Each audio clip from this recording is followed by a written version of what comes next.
Welcome to MyPOVGuitar. My name is Brandon, and I guide you through learning to play guitar from your point of view, from the player's point of view.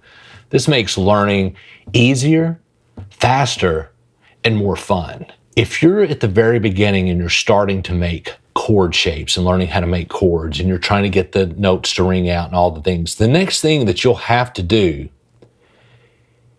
is to move from chord to chord fast enough to keep time with whatever you're playing, right? So when I ask you to jump ahead a little bit and just be thinking about that as you're learning these chord shapes, the way in which you make these chord shapes initially is going to help you down the line when it comes to changing chords quickly. Let's get into it. If you're starting to learn open chords and you're getting to a spot where the notes are ringing out, you're not muting strings are not buzzing, and you're ready to move on to coupling these chords, adding these chords together, in a chord progression, which becomes a song. Changing chords quickly is going to be the next challenge that you'll face. As you're making these chords, I want you to make sure that you're starting with the bass notes. This will help you down the line in changing chords quickly. And what I mean by that, let's take G major. Theoretically, you could start here and then add these top strings later. Same with C, you could start here and stair step up to make the chord. I'm asking you to do the opposite. For me, it's simpler just to start with what's closer, which is the top of the neck, and add your high, your treble notes last. So a G would be here. That's a G note. So start there, then cascade down as you're making it. C, that way. The reason for this is when you start trying to play rhythms or songs and there's a chord change, it's frantic trying to do it in time. You get nervous and you're trying to do the thing. Here's a hack for all of this. Watch me strum this chord progression.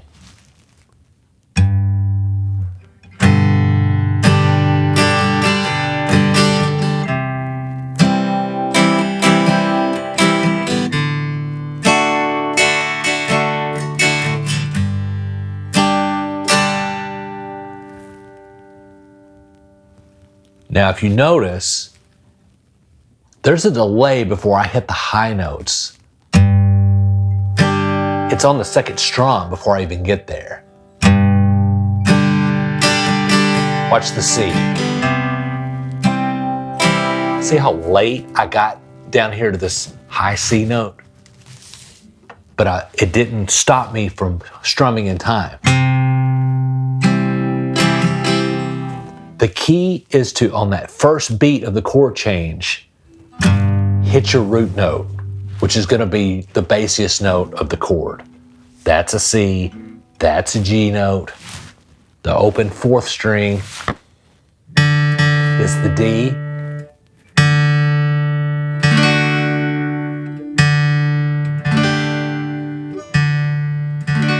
What that does, that buys you time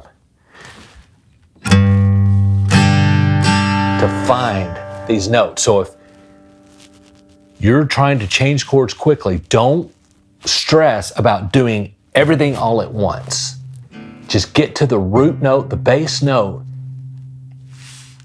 and have your right hand work in conjunction with your left hand.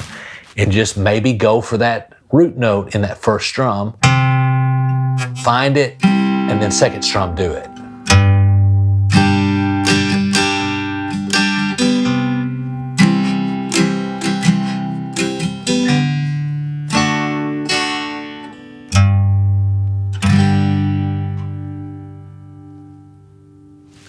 The more you do this, you'll get faster at making the chords closer to the same time. But if you notice, a lot of songs do this. It's strumming pattern that makes the song more interesting anyway. Because if you were just going everywhere at the same time,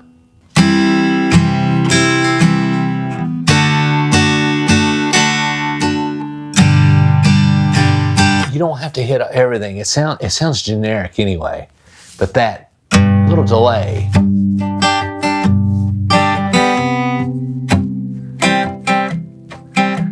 think of it as a drum.